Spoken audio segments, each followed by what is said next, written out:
السلام علیکم ورحمۃ اللہ وبرکاتہ۔ الحمد للہ وحدہ والصلاة والسلام علی من لا نبی بعد،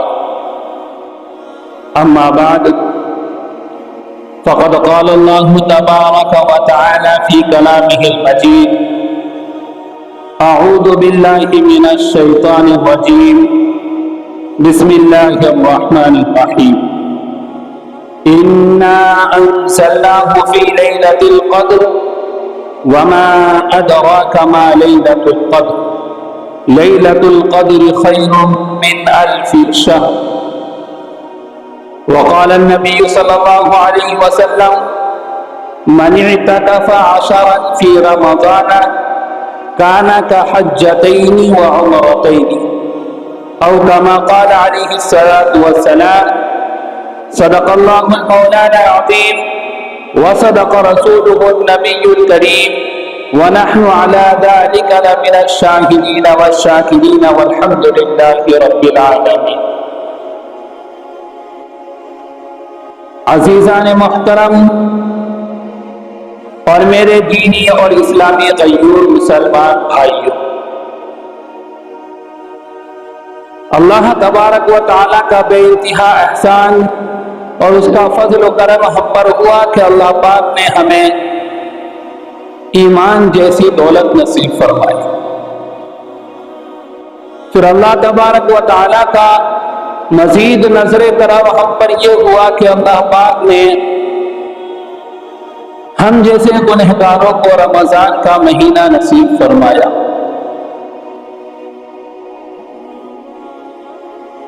عزیز ملت، بڑی خوشی ہو رہی ہے کہ رمضان کا مہینہ چل رہا ہے، لیکن دکھ اور غم بھی اس بات کا ہے کہ رمضان کا مہینہ ہمارے ہاتھ سے نکلتا جا رہا ہے۔ اللہ تبارک و تعالیٰ نے ہمیں رمضان کا مہینہ عطا فرمایا تھا، رمضان کا مہینہ گزر رہا ہے۔ اب ہر انسان اپنی کیفیت اور اپنی حالت جانتا ہے کہ میرا رمضان کیسا گزر رہا ہے۔ میں روزہ رکھ رہا ہوں، میں تراویح کی نماز پڑھ رہا ہوں، میں نمازوں کی پابندی کر رہا ہوں، کیا میں گناہوں سے بچ رہا ہوں؟ ہر انسان اپنی کیفیت جانتا ہے۔ اللہ نے رحمت کا عشرہ دیا تھا، گزر گیا۔ پتہ نہیں میرے نامہ اعمال میں اللہ کی کتنی رحمتیں آئی۔ اللہ نے مغفرت کا عشرہ دیا تھا، وہ بھی نکل رہا ہے، بس 2 راتوں کا اور مہمان ہے۔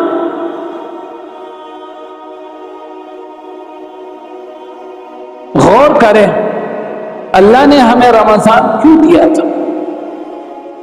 اللہ نے تو ہم جیسے گنہگاروں کو رمضان اس لیے دیا تھا تاکہ ہم اس میں اللہ کی اطاعت و بندگی کر کے، اللہ کی فرما برداری کر کے، دن بھر کا روزہ رکھ کر کے، رات بھر نفلیں پڑھ کر کے، گناہوں سے بچ کر اور نیکیوں میں اضافہ کر کے اپنے نامہ اعمال کو، اپنے ایمان کو اس قابل بنا لے کہ وہ ایمان ہم تک کو جنت تک لے جا سکے۔ کیا ہم نے اپنے ایمان کو اتنا مضبوط بنا لیا؟ کیا ہم نے اپنے نامہ اعمال کو اس قدر مضبوط بنا لیا کہ ہمارا نامہ اعمال ہمیں داہنے ہاتھ میں مل سکے؟ کیا ہمارا ایمان اس قدر مضبوط ہو گیا ہے کہ وہ ہمیں جہنم سے بچا کر جنت تک لے جا سکے؟ کیا ہمارے گناہوں کی معافی تلافی ہو گئی؟ کیا ہمارے گناہوں کی بخشش ہو گئی؟ کیا ہمیں رمضان کا مہینہ صحیح معنی میں گزارنا آیا کہ ہم نے صحیح معنی میں رمضان گزارا ہے؟ ہر انسان اپنی زندگی میں غور و فکر کرے۔ آج 18واں رمضان، جنہوں نے رمضان المبارک کا روزہ رکھا ان کو صد مبارک ہو کہ انہوں نے رمضان کا روزہ رکھا، اور جنہوں نے نہیں رکھا وہ کفے افسوس ملنے کے علاوہ کچھ نہیں کر سکتے۔ آج ہمارا کیا حال بن چکا ہے، جب بھی کوئی آخرت کی بات آتی ہے، جب بھی کوئی جنت کی بات آتی ہے، جب بھی کوئی جہنم کی بات آتی ہے، جب بھی کسی کو دین کی دعوت دی جاتی ہے، جب بھی کسی کو مسجد کی طرف بلایا جاتا ہے، جب بھی کسی کو موت سے ڈرایا جاتا ہے، جب بھی کسی کو جہنم سے ڈرایا جاتا ہے، تو سب کی زبان سے ایک بات نکلتی ہے، جو ہوگا دیکھا جائے گا۔ ارے کیا دیکھا جائے گا؟ جب موت کے سکر اپنی آنکھیں کھلی کی کھلی رہ جائے گی وہ دیکھا جائے گا، جب چار لوگ کاندھے پہ اٹھا کر کے ہمیں لے جائیں گے وہ دیکھا جائے گا، جب قبر میں منومن مٹی کے اندر لاد کر نیچے ڈال کر پھینک کر کے آ جائیں گے وہ دیکھا جائے گا، جب قبر میں آگ جل رہی ہوگی وہ دیکھا جائے گا، جب منکر نکیر آ کر کے سوال و جواب پوچھیں گے وہ دیکھا جائے گا، جب پل صراط سے گزرنا پڑے گا وہ دیکھا جائے گا، جب پل صراط سے کٹ کٹ کر کے جہنم میں گرے گا وہ دیکھا جائے گا، جب جہنم میں اوپر سے پھینک دیا جائے گا 70,000 سال تک وہ جہنم کی گہرائی میں گر رہا ہوگا وہ دیکھا جائے گا۔ کیا دیکھا جائے گا؟ ہم نے مذاق بنا لیا ہے زندگی کو۔ نماز کی بات آئی تو دیکھا جائے گا، صدقہ زکات کی بات آئی تو دیکھا جائے گا، آخرت کی بات آئی تو دیکھا جائے گا۔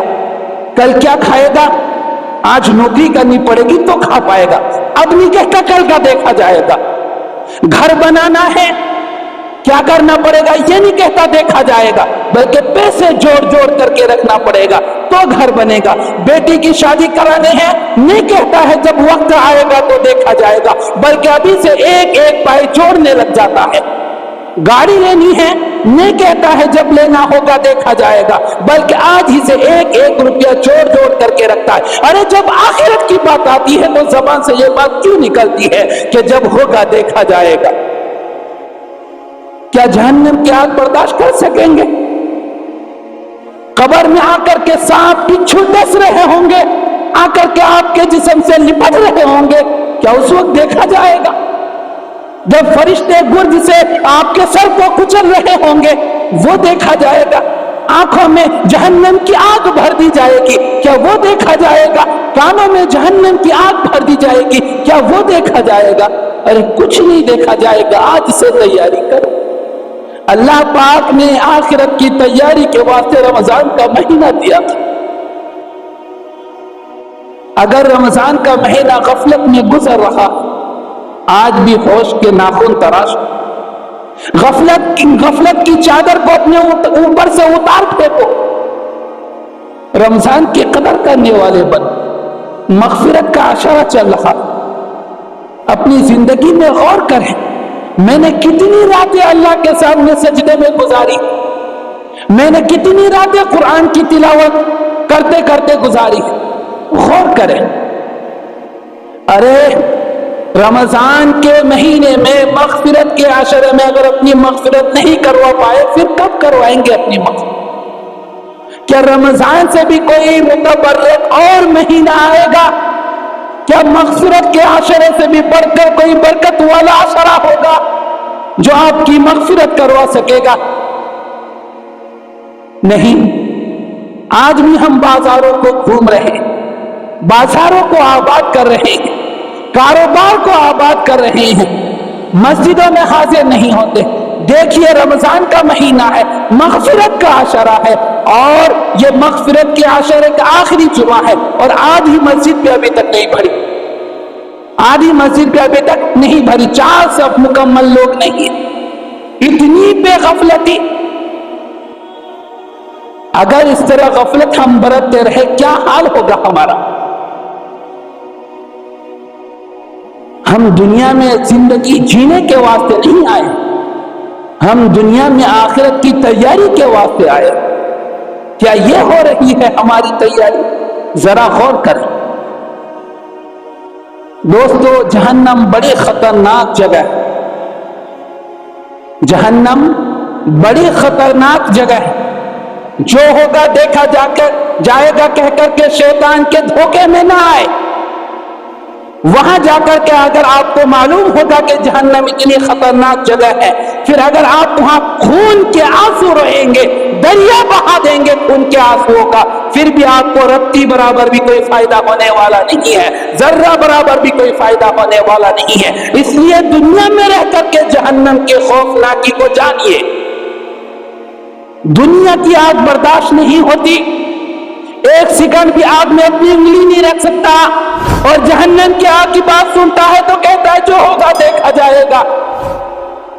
یہاں چیونٹی کاٹ لے تو نماز میں پیر ہلانے لگتا ہے، مچھر کاٹ لے تو سر کھجانے لگتا ہے، اور وہاں جہنم میں سانپ ڈسیں گے، بچھو ڈسیں گے، اور کہتا ہے جو ہوگا دیکھا جائے گا۔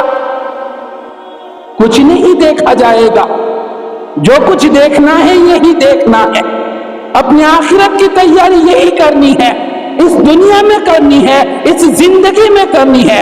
یہ زندگی گزر جانے کے بعد پوری زندگی قبر میں اگر پوری آخرت بھی سجدے میں گزار دو گے تو ایک نیکی بھی نہیں ملے گی۔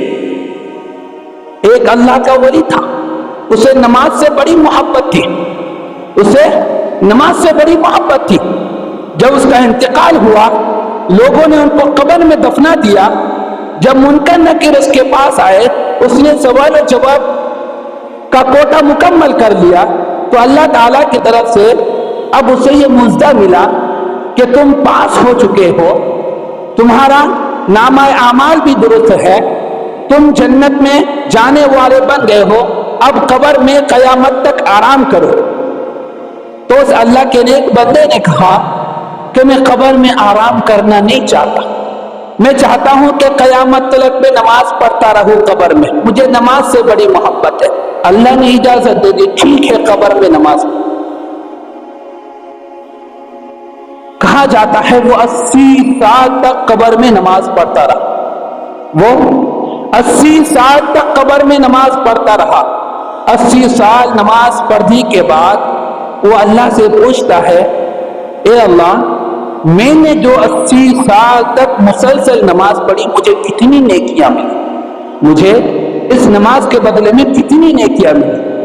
اس سے کہا جاتا ہے کہ دنیا میں رہ کر کے جو انسان ایک مرتبہ سبحان اللہ کہتا ہے، تجھے 80 سال نماز پڑھنے کے باوجود بھی قبر میں ایک سبحان اللہ کے برابر ثواب نہیں ملا۔ اللہ اکبر! 80 سال تک قبر میں نماز پڑھنے کے باوجود دنیا میں ایک مرتبہ سبحان اللہ کہنے کے بقدر بھی ثواب نہیں ملا۔ تو غور کریں، وہ لوگ جو کہتے ہیں آخرت میں جو ہوگا دیکھا جائے گا، کیا کریں گے آپ؟ کیا دیکھیں گے آپ؟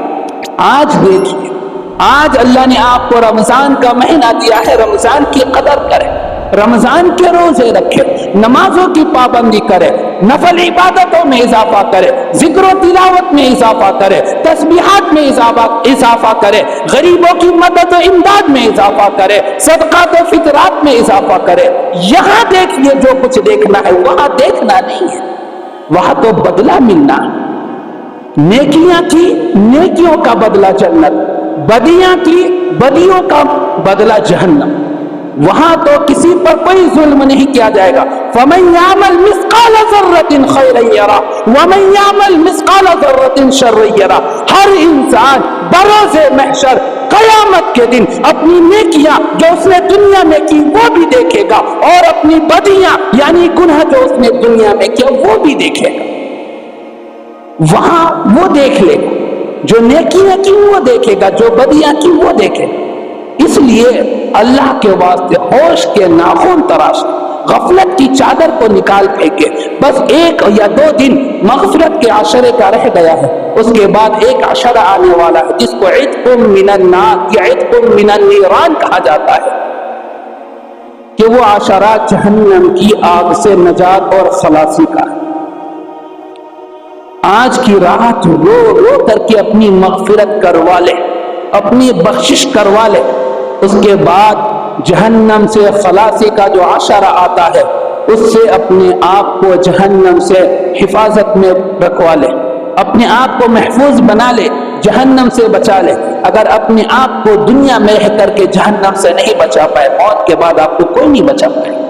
انسان ایک نیکی کے لیے ماں کے پاس جائے گا، ماں بھی کہے گی بیٹا میں تجھے نہیں جانتی۔ باپ کے پاس جائے گا، باپ بھی کہے گا میں خود پریشان ہوں، میں تجھے کوئی نیکی نہیں دے سکتا۔ بھائی کے پاس جائے گا، بھائی بھی منع کرے گا۔ بہن کے پاس جائے گا، بہن بھی منع کرے گی۔ بیوی کے پاس جائے گا، بیوی بھی منع کرے گی۔ بیٹے کے پاس جائے گا، بیٹا بھی منع کرے گا۔ کوئی بھی کسی ایک کو ایک نیکی دینے والا نہیں ہے۔ اس لیے اس دنیا میں جتنا ہو سکے اپنے نامہ اعمال کو نیکیوں سے بھر لے اور اپنے نامہ اعمال کو گناہوں سے محفوظ کر لے، گناہوں سے بچا لے۔ اگر خدا نہ خواستہ آپ کا نامہ اعمال گناہوں سے بھر گیا، کل قیامت کے دن ہر ایک انسان کے ہاتھ میں نامہ اعمال دیا جائے گا۔ فرق بس اتنا ہوگا کہ نیکیوں والا نامہ اعمال داہنے ہاتھ میں دیا جائے گا، جس کا مطلب یہ ہے کہ یہ شخص جنتی ہے، اور جو گناہوں والا نامہ اعمال ہوگا اس کو بائیں ہاتھ میں دیا جائے گا، جس کا مطلب یہ ہوگا کہ یہ شخص جہنمی ہے۔ اپنے نامہ اعمال کو سنوار لے۔ آج اپنے نامہ اعمال کو سنوارنے کا دن ہے، اور یہ عشرہ جو آخری عشرہ ہے بڑا فضیلت والا عشرہ۔ ایک فضیلت تو اس عشرے کی اس لیے پڑ جاتی ہے کہ اس عشرے میں اللہ تبارک و تعالیٰ نے ایک رات ایسی عطا فرمائی ہے جو 1000 مہینوں سے افضل ہے، جس کو میں اور آپ لیلۃ القدر یا شب قدر کے نام سے جانتے ہیں، جس کو میں اور آپ لیلۃ القدر یا شب قدر کے نام سے جانتے ہیں۔ بہت بڑی فضیلت والی رات ہے۔ قرآن کریم نے اس کا اعلان کیا ہے، اِنَّا أَنزَلْنَاهُ فِي لَيْلَةِ الْقَدْرِ۔ اللہ تبارک و تعالیٰ فرماتا ہے بے شک ہم نے اس کتاب کو یعنی قرآن پاک کو لیلۃ القدر میں نازل کیا ہے۔ وَمَا أَدْرَاكَ مَا لَيْلَةُ الْقَدْرِ، آپ جانتے بھی ہیں، آپ کو معلوم بھی ہے لیلۃ القدر کیا چیز ہے؟ اللہ خود فرماتا ہے لیلۃ القدر خیر من الف شہر۔ لیلۃ القدر، شب قدر، یہ 1000 مہینوں سے افضل ہے، 1000 مہینوں سے بہتر ہے۔ اللہ پاک نے قرآن کریم میں لفظ خیر فرمایا، لیلۃ القدر خیر۔ خیر، خیر کا مطلب ہوتا ہے جو بہت بہتر ہو، جو بہت زیادہ بہتر ہو، اس کو لفظ خیر سے بیان کیا۔ یہ نہیں تو 20-21 کا فرق ہو، 20-22 کا فرق ہو، 20-25 کا فرق ہو، ایسا نہیں۔ جس میں آسمان و زمین کا فرق ہو، جس میں آسمان و زمین کا فرق ہو، اس فرق کو بیان کرنے کے لیے بتایا جاتا ہے، عربی میں لفظ خیر کا استعمال کیا جاتا ہے۔ تو اللہ نے کیا فرمایا کہ 1000 مہینے، یہ تو میری اور آپ کی سمجھ کے مطابق اللہ نے فرمایا ہے کہ 1000 مہینوں سے افضل ہے، ورنہ یہ کتنی چیزوں سے کہاں سے بلکہ پوری دنیا سے افضل ہے، یہ پوری دنیا سے افضل ہے۔ لیلۃ القدر بڑی فضیلت والی رات ہے۔ جب یہ سورت اللہ کے رسول صلی اللہ علیہ وسلم پر نازل ہوئی کہ رمضان المبارک میں ایک رات آتی ہے جس کا نام لیلۃ القدر ہے، جس کا نام شب قدر ہے، اللہ کے رسول صلی اللہ علیہ وسلم نے اس رات کی فضیلت کو پانے کے لیے، اس رات کی برکت کو پانے کے لیے رمضان کے پہلے عشرے کا اعتکاف کیا، کیونکہ پہلے یہ نہیں بتایا گیا تھا کہ یہ رات جو آئے گی وہ پہلے عشرے میں آئے گی یا دوسرے عشرے میں آئے گی یا تیسرے عشرے میں آئے گی، بس رمضان المبارک میں آئے گی۔ کون سی رات میں کس عشرے میں آئے گی اس کو ظاہر نہیں کیا گیا تھا۔ چنانچہ اللہ کے رسول صلی اللہ علیہ وسلم نے اس رات کی فضیلت کو پانے کے لیے کچھ صحابہ کرام کے ہمراہ اس مہینے کے پہلے عشرے کا اعتکاف کیا۔ پہلے عشرہ جب مکمل ہو گیا، آپ کو یہ رات نہیں ملی، آپ نے دوسرے عشرے کا بھی اعتکاف کیا، آپ نے دوسرے عشرے کا، دوسرے 10 دنوں کا بھی اعتکاف کیا۔ دوسرے 10 دنوں میں بھی، دوسرے عشرے میں بھی جب یہ رات نہیں ملی تو کچھ صحابہ کرام کہ پہلے عشرے میں بھی نہیں ملی، دوسرے عشرے میں نہیں ملی، یہ سوچ کر انہوں نے اپنے بستر باندھے اور بستر وغیرہ جو کچھ بھی ضرورت کے سامان لے کر مسجد میں پہنچے تھے، سب گھر بھجوا دیے۔ اس کے بعد اللہ کے رسول صلی اللہ علیہ وسلم پر یہ بات منکشف ہو گئی کہ آخری عشرے میں یہ رات آنے والی ہے۔ چنانچہ اللہ کے رسول صلی اللہ علیہ وسلم نے ان تمام صحابہ کو فرمایا کہ جو لوگ میرے ساتھ اعتکاف میں بیٹھے تھے اور انہوں نے اپنے سامان گھر بھجوا دیے ہیں، وہ اپنے سامان واپس بلوا لے اور آخری عشرے کا میرے ساتھ اعتکاف کرے، اس لیے کہ مجھے اس بات پر مطلع کر دیا گیا ہے کہ اس عشرے میں وہ رات آنے والی۔ اور اللہ کے رسول صلی اللہ علیہ وسلم نے فرمایا مجھے اس بات پر بھی مطلع کر دیا گیا تھا کہ اس رات کے اندر کون سی رات میں وہ رات آنے والی، کون سی رات شب قدر ہونے والی ہے، کون سی رات لیلۃ القدر ہونے والی ہے، مجھے اس پر بھی مطلع کر دیا گیا تھا۔ لیکن دو آدمی آپس میں، دو مسلمان آپس میں جھگڑ رہے تھے، میرا ذہن ان کے جھگڑے کی طرف چلا گیا۔ ان لوگوں کی جھگڑے کی بے برکتی اور نحوستی کی وجہ سے میں اس بات کو بھول گیا کہ کس دن جو ہے رمضان المبارک اور آخری عشرے کے کس رات میں لیلۃ القدر آنے والی۔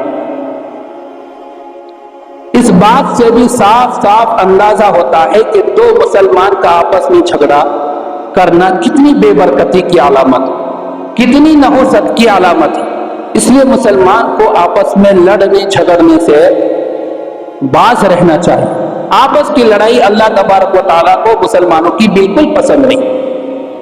خیر، اللہ کے رسول صلی اللہ علیہ وسلم نے فرمایا مجھے اس بات کی اطلاع مل گئی ہے کہ رمضان کے آخری عشرے کی، اور یہ بھی اطلاع مل گئی ہے کہ وہ رات جو ہے داخ راتوں میں، اس لیے جو حضرات اپنے بستر وغیرہ لے کر کے گھر چلے گئے تھے یا بستر گھر بھجوا دیے تھے، وہ آ جائے اور میرے ساتھ اعتکاف کرے اور اس رات کو تلاش کرے۔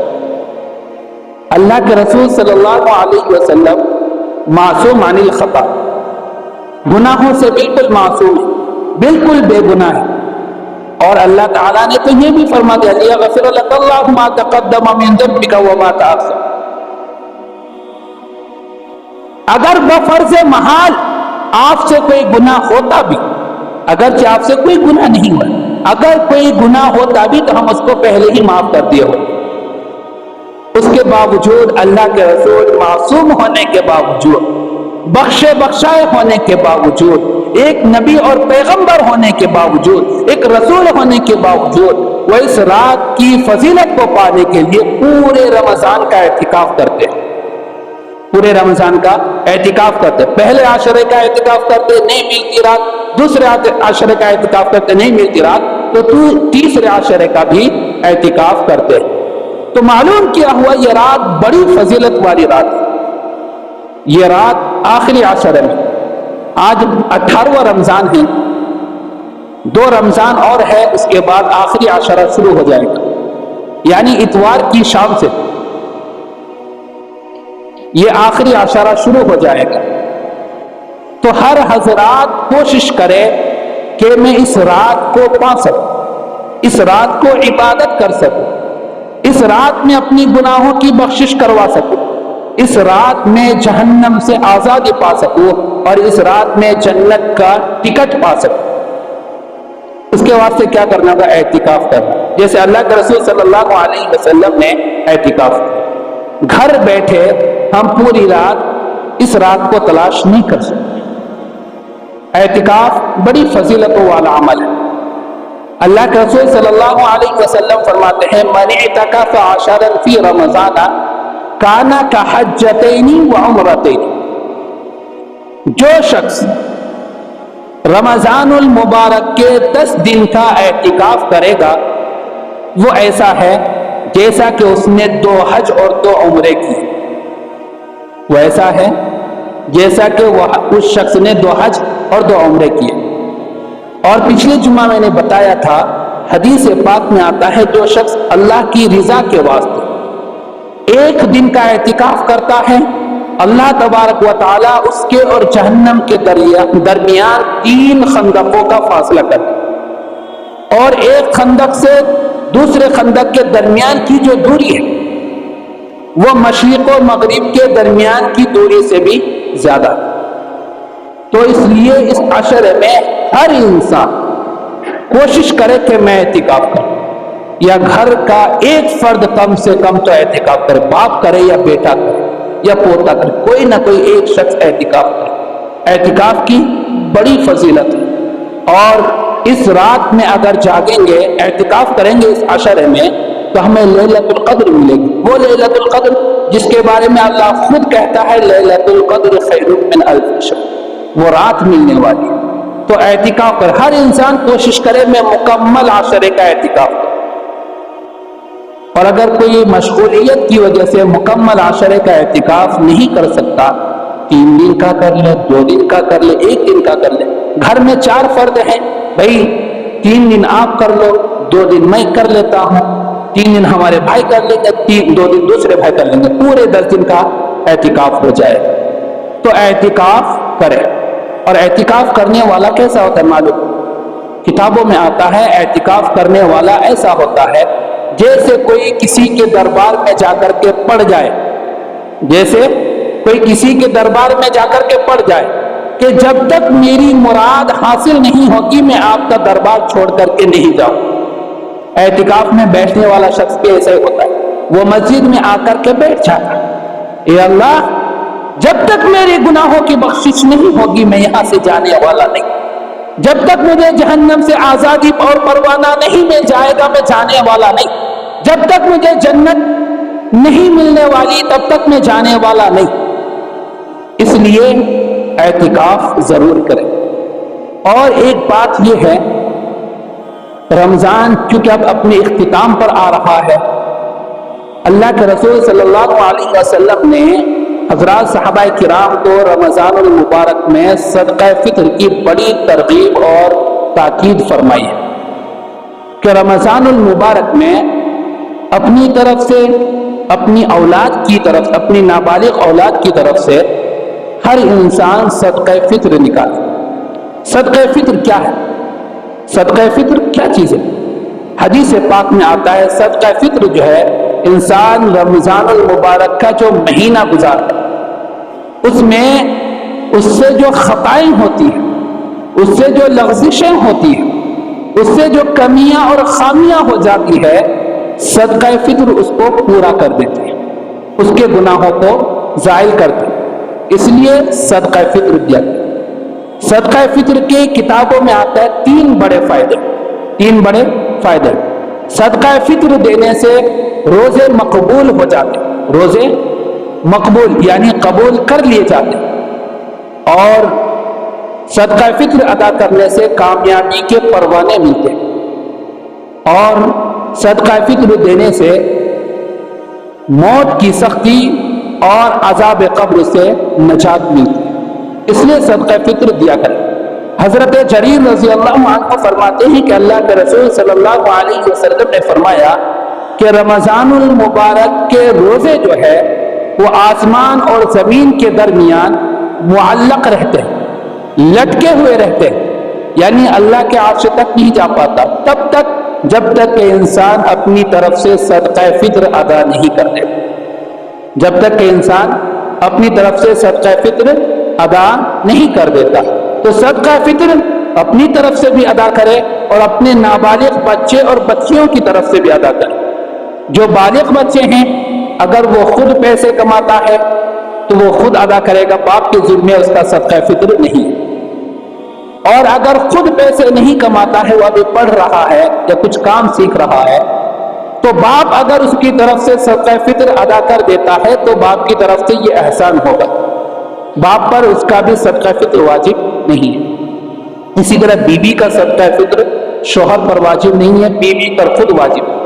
اگر بیوی مالدار ہے، اس کے پاس مال و دولت ہے تو وہ خود ادا کرے، اور اگر نہیں ہے تو شوہر اس کی طرف سے ادا کر دے۔ شوہر اگر ادا کرے گا تو یہ ثواب کا کام ہوگا، اور شوہر کی طرف سے بیوی پر یہ احسان ہوگا، اور بیوی کی طرف سے جو ہے صدقہ فطر ادا ہو جائے گا۔ صدقہ فطر علماء کرناٹک میں، جمعیت علماء کرناٹک میں ہر انسان کا اس مرتبہ جو ہے، چاہے وہ بچہ ہو، جوان ہو، بوڑھا ہو، چاہے وہ عمر کے کسی بھی پائے میں ہو، گیہوں کے حساب سے اگر دیں گے تو 90 روپیہ بنتا ہے، 90 روپے بنتے ہیں۔ اور اگر کوئی کشمش کا صدقہ فطر ادا کرنا چاہے، کوئی کھجور کا ادا کرنا چاہے، کوئی جو کا ادا کرنا چاہے تو اس کا لیبل اور تھوڑا ہائی ہے، 900-950 روپے، 1100 روپے اس طرح کر کے ہے۔ باہر بورڈ بھی لگا ہوا ہے، اعلان لگا ہوا ہے، پڑھ لے کتنا کتنا بنتا ہے۔ تو ہر انسان جو ہے، اگر اللہ نے آپ کو وسعت دی ہے، اگر اللہ نے آپ کی دولت میں کشادگی پیدا فرمائی ہے، تو آپ بھی گیہوں کے اعتبار سے نہ کریں۔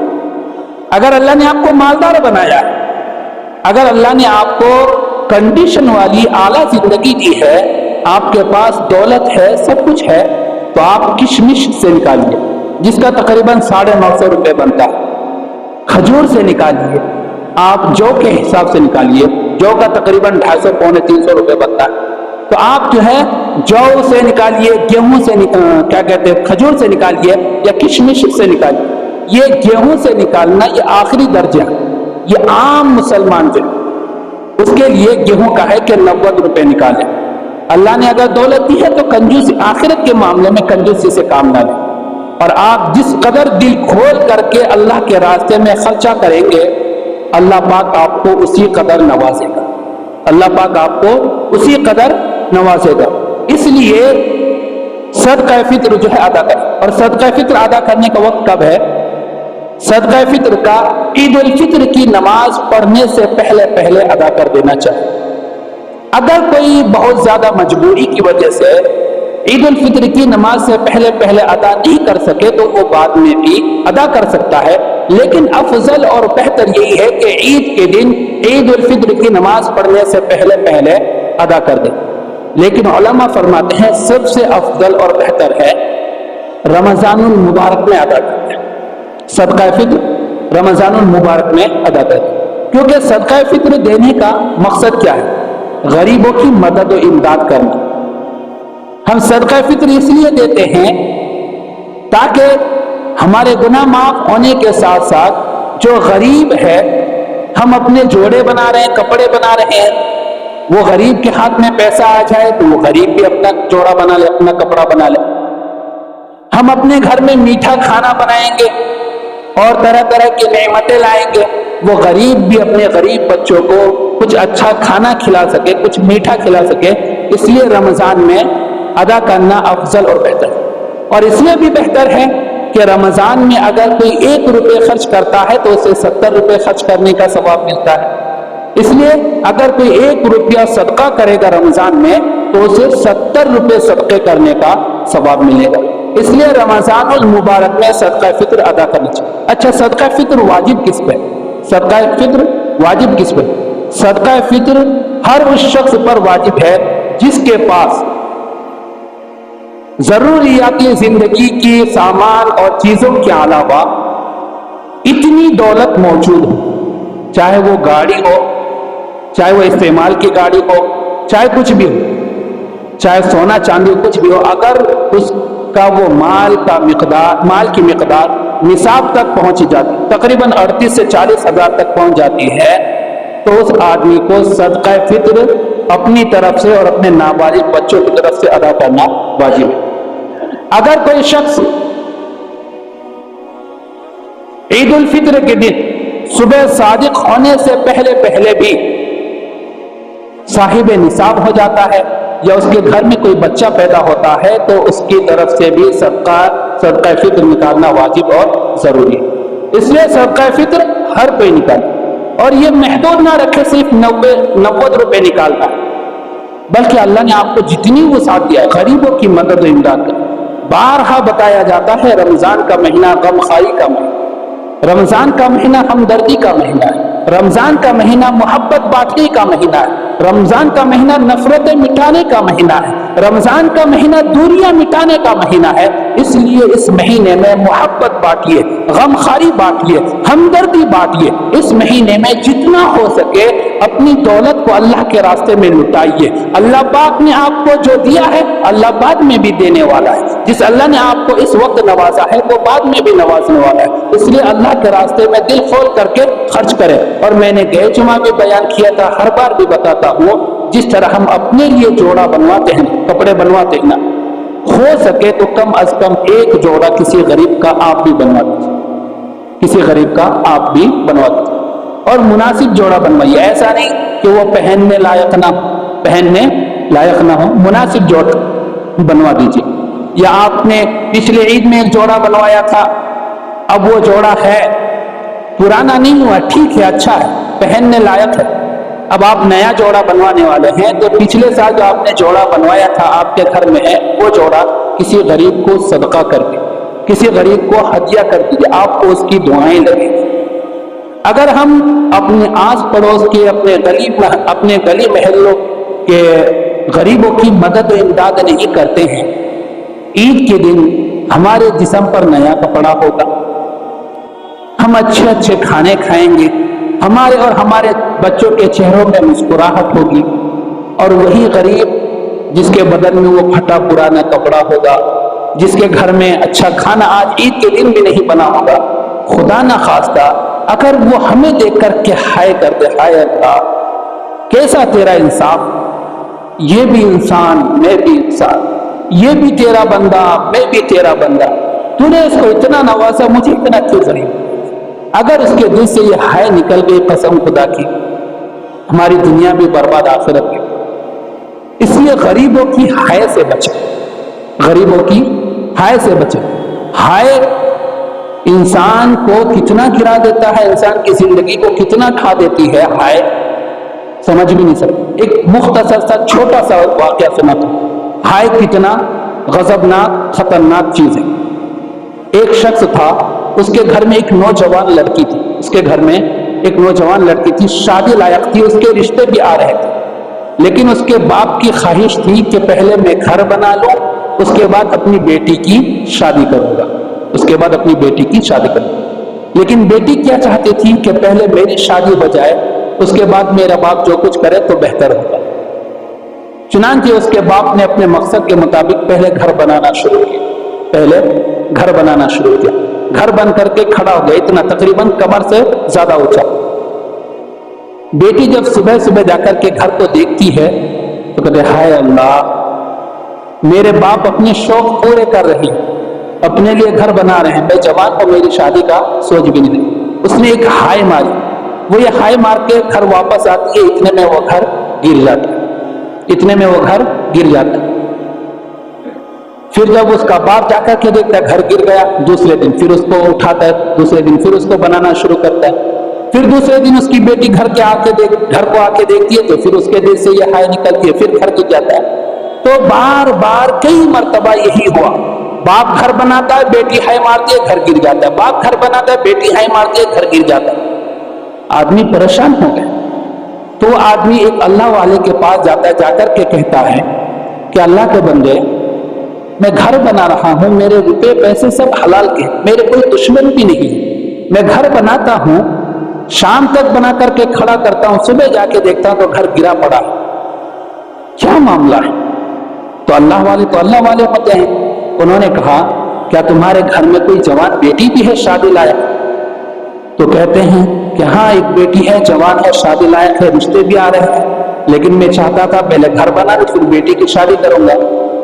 تو وہ اللہ والے کہتے ہیں پہلے بیٹی کی شادی کرو پھر گھر بناؤ, گھر تمہارا نہیں گرے گا, تمہارے بیٹی کی ہائے کی وجہ سے یہ گھر گر رہا. چنانچہ وہ آدمی آ کر کے پہلے بیٹی کی شادی کراتا ہے, پھر گھر بنتا ہے, گھر آرام سے بن جاتا ہے. تو ایک بیٹی کی ہائے کی وجہ سے ایک باپ کا گھر گر سکتا ہے, تو ایک پڑوس میں رہنے والے غریب اگر آپ کو دیکھ کر کے ہائے مارے گا تو آپ کی زندگی کا نہ جانے کیا کیا گر جائے گا. اس لیے غریبوں کی ہائے لینے سے بچے. اس مہینے میں خصوصاً جو ہے اس آخری عشر میں عید سے پہلے ان کو بھی اس قابل بنا دے کہ وہ ہمارے ساتھ خوشیوں میں شامل ہو سکے, وہ ہمارے شانہ بشانہ چل کر کے عید گاہ تک جا سکے, وہ بھی گھر میں میٹھا کھانا کھا سکے. جو خوشیاں, جو مسکراہٹ ہمارے بچوں کے اور ہمارے چہرے میں ہو, وہی خوشیاں وہی مسکراہٹ ان کے چہروں میں ہے. اس بات کا ضرور فکر کریں.